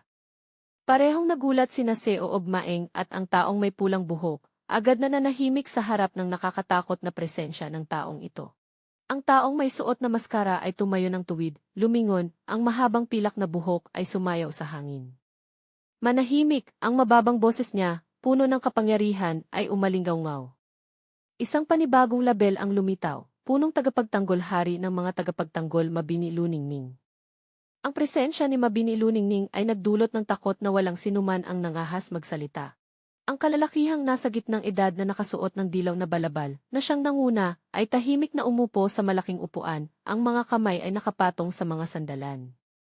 Ang liwanag ay nagbigay diin sa mga disenyo sa kanyang balabal at sa kanyang kalmadong mukha na puno ng kapangyarihan. Ang kilos ng paglalagay ng kamay o pag-upo ng matatag. Ang kamera ay kumuha ng malawak na kuha ng lalaking nakaupo sa trono. Siya ang pinuno ng Thin Magyo, si Cheon Yu-jong, isa sa 5 pinakamalalakas sa mundo ng martial arts. Ang kanyang mukha ay marangal, ang mga mata ay malalim na nakatingin pababa sa karamihan. Ang aura ng isang pinuno ay sumasalamin sa bawat kilos niya. Si Cheon Yewon, nakasama sa karamihan, ay tiyak na nararamdaman ang matinding presyon at kapangyarihan na ito. Ang mga estudyante ay sabay-sabay yumuko, hindi nangahas tumingin ng diretsyo sa pinuno. Ang di nakikitang presyon mula sa kanya ay nagdulot ng takot sa kanila. Ang mga tandang padamdam ay nagpapakita ng pagkabigla at matinding tensyon na bumabalot sa lahat. Ang malaasul na liwanag ay pumapalibot sa mga estudyante, marahil ay bunga ng panloob na lakas ng pinuno. Si Cheon Yewon ay yumuko rin tulad ng iba, ang buhok ay bahagyang nagtago sa kanyang mukha. Napakalakas ng kanyang aura. Bulong niya sa sarili, malinaw na nararamdaman ang dangal ng pinuno. Tulad ng inaasahan sa isang pinuno. Nguni, si punong tagapagtanggol Mabiniluningning ay nakatayo sa harap ng karamihan, ang mga kamay ay nakabuka, sumigaw, manahimik. Ang kanyang boses ay parang kulog, nagpapadala ng malakas na enerhiya na yumanig sa paligid. Ang mga puting sinag ng liwanag ay lumalabas mula sa kanya, pinipigil ang anumang ingay. Ang mga estudyante, pati na ang mga nasa malayo, ay naramdaman ang kanyang kapangyarihan at utos na hindi maaaring labanan. Matapos ang sigaw ni Mabiniluningning, ang malawak na plaza ay napuno ng ganap na katahimikan. Ang katahimikan at kapayapaan ay bumalot sa tanawin. Ang mga tagapagtanggol ay nakatayo sa hagdan, ang pinuno ay nakaupo sa trono, lahat ay nakatingin sa mga estudyanteng yumuko ng mababa. Ang atmosfera ay naging napakaseryoso at mabigat. Si punong tagapagtanggol Mabiniluningning ay lumingon, yumuko ng may paggalang sa pinuno Cheon Yujong. Ginoo Pinuno, sabi niya, lahat ay handa na. Ang kilos ng pagyuko ay nagpapakita ng ganap na paggalang niya sa pinuno ng Thin Magyo. Si Pinuno Cheon Yujong ay bahagyang itinaas ang kamay, isang magaan ngunit makapangyarihang kilos. Ang liwanag ay kumislap mula sa manggas ng kanyang balabal, ang mga maliliit na alikabok na gintong kumikislap ay lumutang sa hangin. Ang kilos ay mahinahon at mabagal, nagpapahiwatig na siya ay magbibigay ng talumpati. Ang mga mata ni Pinuno Cheon Yujong ay bumukas, ang tingin ay matalim na parang tumatago sa puso ng bawat isa. Isang mahiwagang lila na aura ang pumapalibot sa kanya, nagpapakita ng malalim na panloob na lakas. Ang konsentrasyon at dangal ng pinuno ay binigyang diin. Si Pinuno Cheon Yujong ay nagsalita, ang boses ay malalim at mainit, ngunit umaalingaw sa buong plaza, direktang pumapasok sa mga tainga ng bawat isa. Kayo ay ang kinabukasan ng samahang ito. Ang kanyang mga salita ay may dalang di nakikitang lakas, na nagbibigay ng inspirasyon, ngunit may kasamang presyon sa mga estudyante. Tinatanggap namin kayo. Ang lilang liwanag sa paligid niya ay naging mas maliwanag, nagpapakita ng mataas na pag-asa sa kabataang henerasyon. Ang mga estudyante ay nagtataas ng ulo, ang mga mukha ay nagpapakita ng pagkabigla at pagkahilo. Ito ba ang tinatawag nilang panloob na lakas? Isang tao ang sumigaw. Ang mga salita ng pinuno ay hindi lamang tunog, kundi may dalang makapangyarihang panloob na lakas na direktang nakakaapekto sa kanilang espiritu. Ang malakas na pakiramdam ng panloob na lakas ay malinaw na naramdaman. Si Cheon Yewon ay malinaw ding naramdaman ang pagkakaiba. Parang nag-uusap lang siya ng normal di. Iniisip niya, ang mga mata ay malaki sa pagkabigla. Pero malinaw at malalim pa rin itong umaalingaw sa aking tainga. Ang mga salita ng pinuno, kahit hindi malakas, ay may kakaibang kakayahang tumagos, na nagpapakita ng antas ng kanyang martial arts na umabot sa pinakamataas na antas. Napagtanto ni Cheon Yewon ang malawak na agwat sa pagitan niya at ng makapangyarihang ama. Ang mga salita ni Pinuno Cheon Yujong ay patuloy na umaalingaw sa malawak na plaza, kung saan libu-libong estudyante ang nagtipon. Dito, magsanay at bumuo ng mga ugnayan, siya ay nag-udyo. Sa malayo ay ang mga bubong ng Maiyifivin na may matutulis na kurba. Maging lakas ng samahan. Ang makapangyarihang panawagan na may kasamang pag-asa at utos, ay tumatak sa puso ng bawat estudyante. Ang mga estudyante ay sumagot sa panawagan ng pinuno ng mga sigaw, wah! Tatal! Ang buong karamihan ay sabay-sabay na sumigaw, para defend video. Ang kanilang mga sigaw ay parang alon, nagpapakita ng katapatan at determinasyon na maglingkod. Si Pinuno Cheon Yujong ay nakatayo sa taas, nakatingin pababa, bahagyang tumango, isang maikling papuri ang lumabas, magaling. Si punong tagapagtanggol Mabiniluningning ay nakatayo sa tabi, ang mukha ay nananatiling malamig ngunit ang mga mata ay may bahagyang kasiyahan. Ang malapitan na kuha sa mukha ni Pinuno Cheonyujong. Ang kanyang mga mata ay nakatingin sa malayo, nagtataglay ng kalkuladong kapangyarihan at otoridad ng isang hari. Ang maayos na inayos na balbas ay nagpapalakas ng kanyang marangal at matatag na imahe. Isang mabilis na tingin mula sa pinuno. Kahit sandaling-sandali lang, ang tingin na iyon ay sapat upang maramdaman ng kausap ang presyon at paggalang. Ang mabilis na pagtingin ay nagpapakita ng katalinuhan at matalim na obserbasyon niya. Sa gitna ng mga yumukong tao, biglang itinaas ni Cheonyeo-won ang mukha, ang mga mata ay matatag na nakatingin diretso sa pinuno. Sa paligid niya, ang mga ulo ay nananatiling yumuko na lumilikha ng matinding pagkakaiba. Ang kilos na ito ni Cheonyeo-won ay nagpapakita ng tahimik na hamon o hindi bababa sa isang hindi maitago na pagkamausisa sa ama na hindi niya kailanman naging malapit. Si Pinuno Cheonyeo-jong, sa kanyang marangal na kasuotan na may mataas na korona, ay nakatayo na nakatalikod sa karamihan, nakatingin sa malaking pintuan ng akademya. Ang kanyang anyo ay patuloy na nagpapakita ng dignidad at kapangyarihan kahit mula sa likod. Ang liwanag mula sa pintuan ay bumubuo ng isang malahalo na aura sa paligid niya. Si Pinuno Cheonyeo-jong at punong tagapagtanggol Mabini Luningning ay sabay na umalis. Ang kanilang mabilis at matatag na kilos ay ipinapakita sa paglipad ng kanilang mga balabal. Pareho silang hindi lumingon, iniwan ang plaza na patuloy na nababalot ng alon ng seremonya. Ang mga mata ni Cheonyeo-won ay kumikislap ng kakaibang pulang kulay, nakatitig sa direktor na kakalabas lang. Ang tingin na ito ay wala ng halong pagkabigla o pagkamangha gaya ng una, bagkus ay may dalang komplikadong damdamin, may halong sama ng loob, determinasyon, at marahil isang mahinang pag-asa. Nakatayo si Cheonyeo-won sa gitna ng maingay na karamihan, ngunit ang kanyang isipan ay lumilipad sa ibang lugar. Hindi ko inakala, sa unang pagkikita namin, bulong niya na may halong pait, ang nakita ko lang ay ang malamig na titig niya. Ang mga salitang ito ay lalo pang nagpapalinaw sa malamig at malayong relasyon ng mag-ama. Sa malayo, ang lugar kung saan umalis ang direktor at mga tagapangalaga ay unti-unting naglalaho sa liwanag ng dapit hapon. Nakatayo si Cheonyeo-won ng mag-isa, ang mukha ay nagpapakita ng pagkadismaya at bahagyang pagwawalang bahala. Sa anumang paraan, wala naman akong inaasahan, bulong niya, pilit tinatago ang tunay niyang damdamin. Ang itim na plaka na may bilang na 7 ay mahigpit na nakakabit sa kanyang dibdib. Siya ang taong hindi man lang nagpakita matapos mamatay ang aking ina. Ang mga salitang ito ay parang isang matalim na palaso na sumaksak sa sakit at kalungkutan na dinanas ni Cheonyeo-won. Ang pulang buhok na lalaki, isa sa mga tagapangalaga, ay bumaling paharap sa mga estudyante.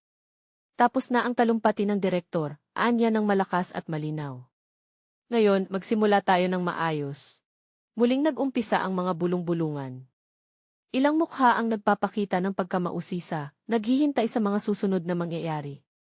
Ang tensyon sa simula ay bahagyang humupa, pinalitan ng pananabik at bahagyang kaba. Ang mukha ng pulang buhok ay nagpakita ng pagkairita, ngipin ay nakakagat ng mahigpit. Ipinakita ang kanyang pagkadismaya sa ingay at kawalan ng konsentrasyon ng mga estudyante. Malakas niyang sigaw, puno ng otoridad, hindi ba kayo tatayo ng tuwid? Ang kanyang sigaw ay nagpagulat sa karamihan na agad na tumayo ng maayos. Ang mga estudyante sa unahang hanay, kabilang ang may plaka na 36, ay kitang-kita ang takot. Lalo pang tumindi ang bigat ng sitwasyon. Tumayo ng tuwid ang pulang buhok, naglalabas ng matinding aura. Isang pulang liwanag ang pumapalibot sa kanya, ang mga mata ay naglalagablab sa galit. Para bang naubos na ang kanyang pasensya sa mga bagong estudyante. Ipapaliwanag ko ng simple, kaya makinig kayo ng mabuti, sabi niya, medyo kalmado na ngunit seryoso pa rin. Tumingin siya ng diretso sa karamihan, tiniyak na lahat ay nakikinig. Sinimulan ng pulang buhok ang pagpapaliwanag ng mga patakaran ng akademya. Ang akademya ay tatagal ng 4 na taon at may 6 na yugto. Itinaas niya ang kamay, binibigyang diin ang bawat salita. Matapos ang bawat yugto, kailangan ninyong kumuha ng pagsusulit. Ang espada na nakasabit sa kanyang tagiliran ay kumislap sa liwanag. Isang beses lang kayo magkakaroon ng pagkakataon na pumasa sa pagsusulit. Ang mga salitang ito ay parang malamig na tubig na bumagsak sa pananabik ng mga estudyante. Muling nag-umpisa ang mga bulong-bulungan at usapan. Ano, isang tao ang nagulat. Isang pagkakataon lang ba tayo? Tanong ng isa pa, hindi makapaniwala. Kung hindi pumasa sa unang subok, matatanggal ba tayo? Kumalat ang kaba at pagkalito sa karamihan. Paano naman yan? Umiti ang pulang buhok ng may pang-iinsulto at kalupitan. Mukhang naintindihan niya na ang sinabi ko, sabi niya ng may banta. Tama. Ang mga hindi makakapasa ay agad natatanggalin. Ang pahayag na ito ay pinatay ang anumang mahinang pag-asa ng mga estudyante, nagbabanta ng isang mahirap at walang awang landas sa Madao Akademya. Si Chion Yewon, na nakatayo sa gitna, ay tiyak na naramdaman ang kalupitan ng patakarang ito. Sa gitna ng tensyon dulot ng mahigpit na patakaran, isang kamay ang itinataas mula sa karamihan. Isang banayad ngunit matatag na kilos. May tanong ako, isang tinig ang umalinggaw-ngaw, sumira sa nakakabinging katahimikan.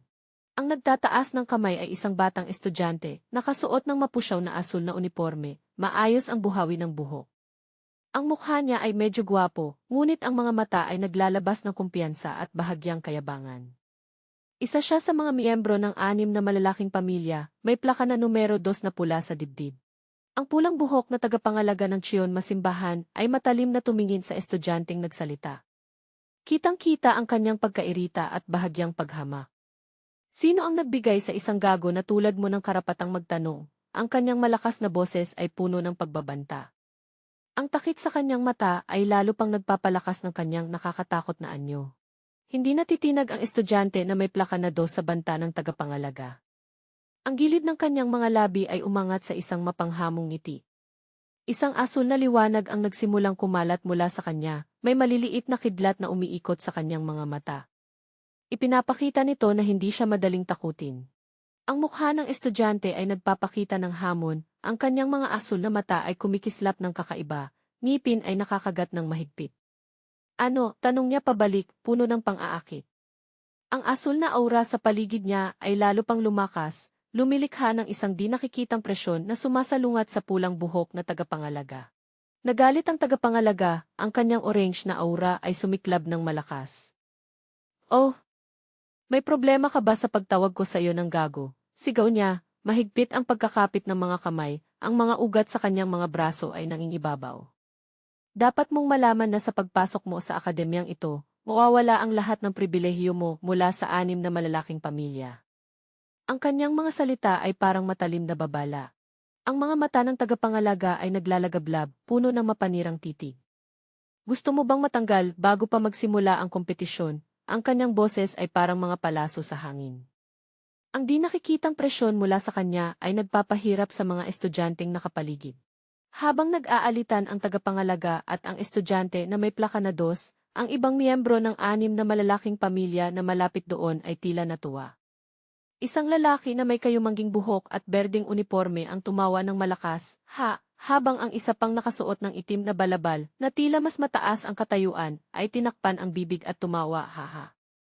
Sa puntong ito, ang mukha ng estudyante na may plaka na 2 ay nagpakita ng bahagyang pagkalito at galit sa reaksyon ng kanyang mga kasamahan. Sa gitna ng tensyon, bigla siyang yumuko. Paumanhin, sabi niya ng may bahagyang pag-aatubili. Tila napagtanto niya na hindi matalino ang direktang pagharap sa tagapangalaga ngayon, o baka nakatanggap siya ng babala mula sa iba. Patuloy pa rin ang galit na titig ng tagapangalaga sa kanya. Nakatayo ang pulang buhok sa mataas na hagdan, nakatingin pababa sa karamihan. Sige, malinaw na ang tanong mo, sabi niya, bahagyang lumambot ang boses ngunit nanatiling mayabang. 2 babaeng estudyante sa likod niya, isa nakasuot ng orange at isa ng berde, ay nakatingin din ng may pagkamausisa. Nagpatuloy ang tagapangalaga sa pagpapaliwanag ng mas mahinahon. Maaaring isipin ninyo na hindi patas ang isang pagkakataon para sa 6 na yugto, sabi niya, tinatanaw ang mga estudyanteng nakikinig. Ngunit, diin niya, may espesyal na gantimpala para sa mga makakapasok sa susunod na yugto. Ang mga salitang ito ay nagbigay ng kuryusidad at bahagyang pag-asa sa mga estudyante. 2 estudyante na magkatabi, isa nakasuot ng puti at isa may plaka na 37, ay kitang-kitang nagulat. Ang unang gantimpala ay ang itim na dragon pearl, anunsyo ng tagapangalaga na may pulang buhok, puno ng kapangyarihan ang boses. Sa tabi niya ay lumitaw ang imahe ng isang marangyang kahon na may borda, sa loob ay isang gintong perlas na naglalabas ng maliwanag na liwanag, nakalagay sa pulang seda na may bordang dragon at phoenix. Ang kagandahan ng kayamanang ito ay nagpainit sa atmosfera. Yi na liwanag, nakalagay sa pulang seda na may bordang dragon at phoenix. Ang kagandahan ng kayamanang ito ay nagpainit sa atmosfera. Nakatayo si Cheon Yeo-won sa pagitan ng dalawang estudyante, ang mukha ay nagpapakita ng pagkabigla. Itim na dragon pearl, bulong niya. Kung ang tinutukoy nila ay ang itim na dragon pearl di. Naputol ang kanyang pag-iisip sa mga bulong-bulungan ng mga tao sa paligid. Nagsimulang magbulungan ang mga estudyante. Siguradong ito ang espiritual na gamot na nagpapalakas ng panloob na lakas ng 20 taon, paliwanag ng isa. Kaya kung makakapasok sa lahat ng yugto at makakuha ng 6 na perlas, magkakaroon tayo ng 120 taon na lakas, hindi ba, masiglang kwento ng isa pa. Hindi ba't katumbas iyon ng antas ng isang nangungunang master? Gayunpaman, isang mas may alam na estudyante ang sumingit, hindi naman ganun. Sabi nila, habang mas marami kang iinom, mas bumababa ang bisa nito. Bukod pa rito, napakahirap din naganap na ma-absorb agad mula sa simula. Isa pang tao ang nagduda, kung sobrang ganda nito, bakit pa nila ibibigay sa atin? Nakuha na ng mga matatanda lahat kaya napilitan silang ibigay. Nakatayo si Cheon Yeo-won sa gitna ng mga usap-usapan, tahimik na nag-iisip. Mahigpit niyang hinawakan ang kanyang mga kamay, ang mga mata ay kumikislap ng determinasyon. 6 na yugto di. Naisip niya. Sa ngayon, wala akong kahit kaunting internal energy. Ang kanyang mukha ay nagpapakita ng matinding pagnanasa. Pero kung malampasan ko ito, maaari kong palakasin ang internal energy na iyon agad-agad. Ang pagkakataong ito para kay Cheon Yeo-won na nagsisimula pa lamang ay napakahalaga. Itinaas ng pulang buhok na tagapagbantay ang kanyang mga kamay at nagpatuloy sa pagpapakilala. Ang pangalawang gantimpala ay isang lihim na aklat ng martial arts. Tiningnan niya ang karamihan. Kung lahat kayo ay nag-aaral ng martial arts, alam ninyo kung gaano kahalaga ang mga librong ito, hindi ba? Sa likod niya ay ang mga matatanda at iba pang mga tagapagbantay na nakatayo ng may dignidad. May 5 palapag ang aklatan ng Ma-Yi-Vin, sabi ng pulang buhok na tagapagbantay. Itinuturo ang isang mataas na tore na maraming palapag na bahagyang natatakpan ng ulap at usok. Sa bawat pagsubok na malalampasan ninyo, papayagan kayong pumasok sa isang palapag. Isang mapanlin lang ng ngiti ang lumitaw sa kanyang mga labi, na parang hawak niya ang isang napakahalagang kayamanan. Depende sa inyong pagsisikap, nagpatuloy ang pulang buhok na tagapagbantay, may pagkakataon kayong matutunan ang mga lihim ng 6 na malalaking pamilya, o kahit ang mga lihim ng iba't ibang uri ng martial arts at mental cultivation techniques. Ang mga salitang ito ay nagpasigla sa mga estudyante. Oh! Ibig sabihin ba nito ay matutunan ko ang bidet hidden isay, sigaw ng isa. Parang mga master ng martial arts. Ang pagnanais na maging malakas ay nagliyab sa kanilang mga mata. Tiningnan ni Cheon Yeo-won ang tore ng aklatan, ang kanyang mga mata ay naging matalim. Lihim na aklat ng martial arts, bulong niya sa sarili. Para mabuhay, mas mahalaga pa ito kaysa internal energy. Para kay Cheon Yeo-won, na dumaan sa napakaraming panganib, ang pagkakaroon ng praktikal na kasanayan sa pakikipaglaban ang susi para maprotektahan ang sarili at maabot ang kanyang mga layunin.